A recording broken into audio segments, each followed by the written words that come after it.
Sim. Você viu a diferença? A gente não conseguia ler as perguntas dos fãs de esquerdistas. A gente não conseguia ler. Debate hoje, eu vou fazer advogado diabo aqui. O Cabeleira conseguiu não conseguindo ler. Eu que não li, eu que não consegui ler. O nível aqui ainda tá do mesmo jeito. Tão alta do que o cara que escreveu. A gente continua não conseguindo Qual é o nome dele aí? Hans Reinott. Você vê até o nome, ó, Hans. Quando era esquerdista aqui, o nome era Joãozinho da Silva. Isso é altamente preconceituoso e muito É verdadeiro. lógico indutivo. Muito verdadeiro. É lógico indutivo. Já ouviu falar nessa hipótese? Eu falei o nome certo. Hipótese de Sapir-Whorf. É justamente o que eu estava explicando Eu não conheço, eu confesso a minha ignorância a respeito. Da língua ser o sistema operacional do cérebro. Ah, tá. É sobre isso que ele falou Windows mesmo. ou Linux, entendeu? Exatamente isso que ele tá falando. Mas eu pedi pra isso, aí você vê que o pessoal fala que é preconceito, eu sempre falo, é lógica indutiva. Eu tinha certeza que ia acontecer isso. Tá? Quando você tem um esquerdista na mesa e tem os fãs esquerdistas, você não consegue ler a pergunta. Sim. Você não consegue... Aí você vê a diferença do nível intelectual das perguntas de quando você não tem um esquerdista na mesa. Eu não vi isso, não tem comprovação, mas eu vi até um cara falando de um estudo que foi feito sobre pessoas que são mais à direita e pessoas que são mais à esquerda. Sim. Tem uns estudos de Jonathan Haidt, eu acho. É isso? Você chegou a ver isso? Que as pessoas que são mais à esquerda tendem a ser mais loucas, sabe? Ter mais facilidade para perderem a percepção de realidade, entendeu? É isso que tem no estudo. Entendi. Não que são mais inteligentes ou não, mas que quem tem o viés mais esquerdista, do tipo de pensamento... Como uma espécie de doença, né? Como uma espécie de incompreensão das coisas da realidade, né? O cara tem Sabe que o Denis é persona não grata dentro da universidade. Eu tenho certeza. Eu sou persona não grata na maioria dos lugares. Da vida e sociedade. Aproveitando isso... Eu queria dificultar, se você me permite, eu queria dificultar um pouco sua vida. E olha que eu nem sou chato, eu sou um cara que só, às vezes, faz perguntas. Eu não... Só é curioso. Só que já vi cara morrer por isso. Né? Já vi cara morrer. Muito, a maioria. Teve cara que teve que tomar cicuta por causa disso. Sim. Né? Teve cara que teve que tomar cicuta por causa disso. Né? Mas tudo bem, mas vamos lá. Eu queria dificultar um pouco a sua vida. Eu acho que a sua vida tá muito fácil. Né? Então eu queria te botar numa roubada aqui, queria saber a sua opinião, tá? Eu entendo, principalmente a sociedade brasileira, que a gente está com a decadência social, e a gente percebe muito isso pelo vocabulário dos jovens, pelo comportamento dos jovens. Eu acho que você percebe isso também, tá? E lamento demais, também. Porque podia ser muito diferente. E a gente falava, e eu já escutei muita gente falar isso, né? Principalmente na adolescência, falar que tudo que a gente faz, via de regra na adolescência, tem a função de a gente pegar a mulher. Então, como é que é o filósofo? É o... eu esqueci agora. Assim, tudo que a gente faz, o objetivo é comer alguém. Aliás... É o Piton. Entendeu? Filósofo Piton. Aliás, isso é um diferencial grande do ser humano em relação a todos os outros animais. O ser humano é o único animal que consegue manter um bom convívio com a vítima que ele quer comer. Paga vinho. É o único. Então, entendendo que existe uma decadência social, e a gente percebe isso muito na juventude... No seu entender, qual que é o papel da mulher, e quando eu falo qual é o papel, a culpa da mulher nessa decadência social? Extraordinária, cara. Caramba, extraordinária. Sim. Na verdade, a presença da mulher, especialmente no processo formativo dos filhos, é uma coisa extraordinária. Então, assim, se você vitimiza os sujeitos, você cria toda uma condição de hiperproteção, que é o que tem acontecido muito, de vitimização do sujeito, etc, etc. Mulheres, no caso, só pra mim entender, mulheres a gente já tá falando das mães, em especial? Não, mulheres no geral. Não, mas mulheres no geral? Nesse primeiro momento até aqui... principalmente no período que você é mais jovem. Porque você vê mulheres, por exemplo, eu vi uma vez o Igor, do Flow, falando isso. Que uma vez ele tava num baile no Rio de Janeiro e um cara lá deu um fuzil pra ele. E enquanto ele tava com o fuzil na mão, mais mulheres vinham falar com ele. Cara.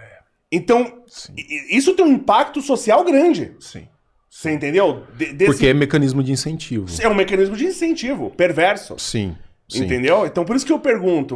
De perceber quem é o mais interessante na... Porque isso vai moldar a atitude do jovem. Sim. Sim. A tornozeleira eletrônica virou um artigo de atração para algumas mulheres. Você pode comprar no Mercado Livre, né? Tornozeleira eletrônica. É sério isso? Lógico que é. Eu nunca tinha parado para pensar especificamente nesse contexto, mas você pode, assim, pra gente se meter numa confusão absurda, mas a quantidade de mulheres que se interessam por criminosos, inclusive, que cometeram delitos terríveis, né? Contra mulheres? Vão frequentar contra mulheres, né? Tem casos muito famosos, inclusive no Brasil, né? Maníaco do Parque. Fazem fila. De receber carta no presídio. Cartas e tal. Então, claro que esse é um exemplo que extrapola, mas... Cara, mas sabe que tem outro lado também? É que hoje em dia é tão difícil você encontrar alguém, um homem, que fale bem português, que uma mulher que tem um mínimo de inteligência, que não seja imersa na mais absoluta vulgaridade, essa mulher vai trazer esse cara pra perto e vai fazer desse cara um... Porque a gente sabe a importância que tem a mulher como um impulsionador da sua vida, dos desafios, etc, etc. Você pega pela história, a gente fala os reis, mas quem estava conduzindo tudo ali pelos bastidores, frequentemente muitas mulheres. Então, é um artigo raro, um homem de excelência. Um homem de excelência, eu quero dizer um homem que se dispõe realmente a trabalhar, um homem que enfrente desafios, um homem que se prepare intelectualmente. Mulheres inteligentes podem se dar muito bem nesse sentido. Como você definiria a mulher de excelência? Que é fácil definir um homem de excelência. Não sei, talvez essa sagacidade nessa percepção. Não, mas você sabe que uma coisa, eu digo que eu não acho que seja uma mulher de excelência. A imagem que o feminismo contemporâneo montou pra mulher e que ela comprou e tá pagando um preço alto. Altíssimo, altíssimo. Eu tenho muitas amigas... O feminismo, pra mim, é uma das piores... Esse feminismo moderno... Cara, ferrou muito a cabeça das mulheres. E aí eu falo sem nenhuma forma de preconceito, antes pelo contrário. Eu tenho muitas amigas muito bem-sucedidas no mundo digital, rede social, essas coisas. E elas compraram a ideia de que o importante era nunca depender de um homem, família é uma coisa secundária, tardia, o negócio era ser de sucesso, linda, maravilhosa, magra, gostosa, etc, etc. Empoderada. Cara, essas mulheres estão passando, assim, na hora que bate uns 40 ali... Estão tendo depressão... Eu já conversei com uma amiga em especial, claro, eu não vou declinar o nome, mas muito famosa nas redes sociais, falou assim, eu fiz tudo errado, cara, fiz tudo errado, porque eu não vou conseguir achar um outro cara agora pra construir uma família na idade que eu tô, no momento em que eu tô, então eu acabei caindo numa trápola, né? Quase nada, porque ela já tem os seus próprios caprichos, os seus... indiciocrasias. E daí fica tudo bem mais difícil. Então, assim, e eu vejo por outro lado, eu convivo muito com as meninas, né? Eu tenho essa convivência de rede social e eu falo muito de uma autora chamada Ayn Rand, que atrai um público muito feminino também, de mulheres que estão repensando isso e estão mais voltadas. Claro, você pode ter o seu trabalho, claro, né? Mas você tem a vida doméstica. Mas hoje ela vai ser... Tem umas que estão se expressando, mas hoje ela vai ser atacada se expressando. Ainda vai. Entendeu? Ela vai ser mesmo. atacada. Ela não tem... É uma coisa que... É porque o carrapato, ele tende a forçar mais as garrinhas na hora que ele começa a ser puxado. Então essas pautas woke, essas pautas que contaminaram muito o debate, né? Esse feminismo radical e tudo, agora que essas mulheres estão voltando a ter uma visão um pouco mais...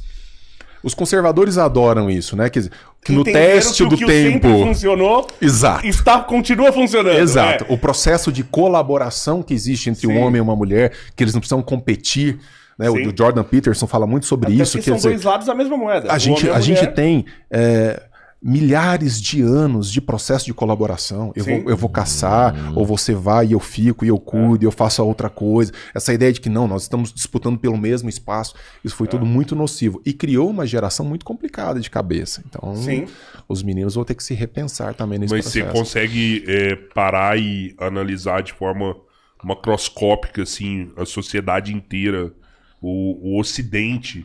Você pode enxergar o feminismo como um problema de ruptura da sociedade? Ah, cara, isso foi muito problemático. Você vê, isso gerou mulheres que basicamente entenderam que deviam ter saído de casa o quanto antes, deviam ter construído carreiras o quanto antes, e esse processo da criação do menino com o seu papel masculino na sociedade, da menina com o seu papel feminino na sociedade, Não impedindo ninguém de alcançar espaços, não, mas de entender que existem elementos, inclusive biológicos, gritando o tempo inteiro, no modo como esses caminhos se colocam. Cara, você pega a Europa. Nos anos que eu estive na Europa, uns 3 anos de doutorado, existe ainda hoje o fenômeno do mamone. É aquele cara que tá lá com 45 anos, morando com os pais idosos, não quer sair de casa, não quer enfrentar a vida. Nos Estados Unidos. Eles falam que isso afeta a taxa de natalidade do mundo. Não, né? Existia uma piada de fundo, eu tava lá em 2008, 2009, existia uma piada de fundo, você estrangeiro, vai embora, mas deixa um filho. Existia uma piadinha. Na Europa. Itália, então, meu amigo, taxas de natalidade baixíssimas. Os caras muito. O Papa pedia, cruza, gente. Cruza, tenham filhos. E criem esses filhos de maneira que eles vão pra vida, de que eles construam. Mas tanto que houve um decréscimo de QI. Sim. Houve um decréscimo. É a primeira geração da história. Decréscimo de QI, consequência disso. A primeira geração na história que o QI é mais baixo do que o dos pais. Não, eu sei que tem um decréscimo, mas você acha que é consequência disso? Bom, é ferramenta, né, de compreensão da realidade. É ferramenta de compreensão do mundo, né? Então, que outra forma a gente poderia explicar se não causas sociais atuando? Então, mas tem uma causa social que acho que é muito importante para isso, porque a mulher também, ela ser a convencional, que ela vai lá e arruma um marido e fica dependente dele e tal. É muito complicado. Você tá num mundo hoje cheio de opções. O cara pega lá o Tinder, coisa assim. Então o cara casa, a mulher... Porque a gente brinca, né? Fala assim, a mulher ela começa no alto da montanha. Todo mundo quer a mulher novinha, bonita. Ela começa... Interessa se ela é formada, isso não interessa pro homem. É verdade. Você pega uma mulher bonitinha, novinha, todo mundo. Então a mulher ela começa no alto da montanha. E as ações dela e o tempo vai diminuindo o valor dela. E o homem é o contrário, ele começa na base da montanha.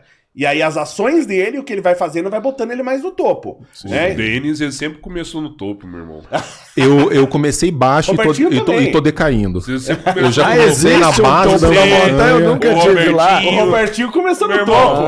Deixa eu falar. Eu tô rumo ao Tártaro, ao Hades. Cara com 15 anos, 2 metros de altura, envergadura de 2,20 metros. Campeão mundial de natação. Você acha que o cara tava em decadência em algum momento? Por que você acha que o Robertinho não estudou? Eu, pra pegar a mulher, eu tinha que ter lábia. Você entendeu? Eu precisava ter lábia.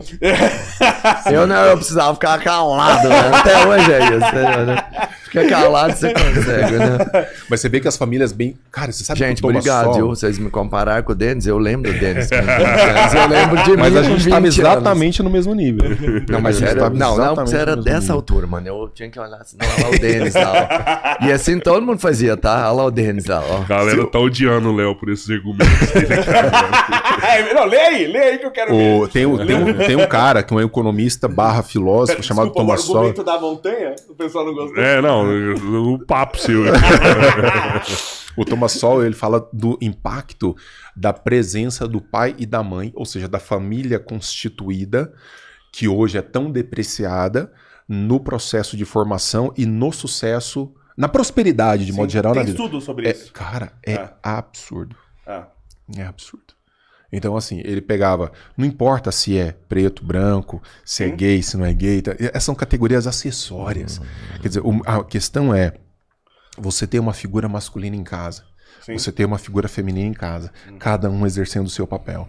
Uma família bem composta, que almoça junto. Né? Que troca ideia.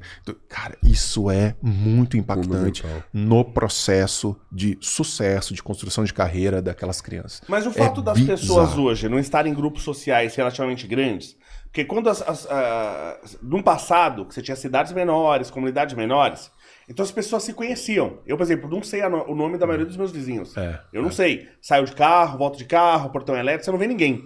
Tá? Então, quando você tinha comunidades menores e mais, isso não precisa ser a comunidade do teu bairro. Tá? Isso pode ser uma igreja, as pessoas frequentando a igreja, entrando naquela comunidade. A pessoa precisava pensar um pouquinho as ações dela, porque senão ela ficava mal falada, era a pessoa, você larga a tua mulher, trai ela. Você tinha uma reputação, que hoje não existe mais. Né? Você não tem mais essa questão da reputação. E na verdade houve a romantização de uma reputação ruim. Quer dizer, a burrice passou a ser virtude. Sim. O grotesco passou a ser virtuoso. Você estava falando lá, cara, é verdade. Eu trabalhei nos bastidores da vida política em Brasília. Você tinha político condenado a usar a tornozeleira eletrônica que, por exemplo, mulher colocava uma saia no meio da perna pra mostrar que tava com tornozeleira. Não era só um ato de protesto, era um ato de ostentação, assim... É isso aí, cara, é o que eu sou. É meio maluco isso. Os gregos falavam que quando você perde a vergonha, você perdeu o último dique de proteção da vida ética em sociedade. Porque a vergonha é o último dique. Sim. Quer dizer, eu estudei Aristóteles, estudei Kant, estudei não sei o que, estudei ética e tal. Foda-se. Eu não vou fazer isso porque eu não quero experimentar vergonha na vida pública. No sentido de que eu tenho o olhar do outro que tá me constrangendo. Já não me constrange mais... Acabou. Já era. Acabou. Sim. Não tem mais nada que te segure. E aí corre o risco de você ganhar a presidência da República. Porque você já não tem mais vergonha de nada. Defender coisas absurdas, as ideias mais torpes, etc. Perdeu isso. Então, e aí a presença de alguém que coloque limites, que dê as balizas,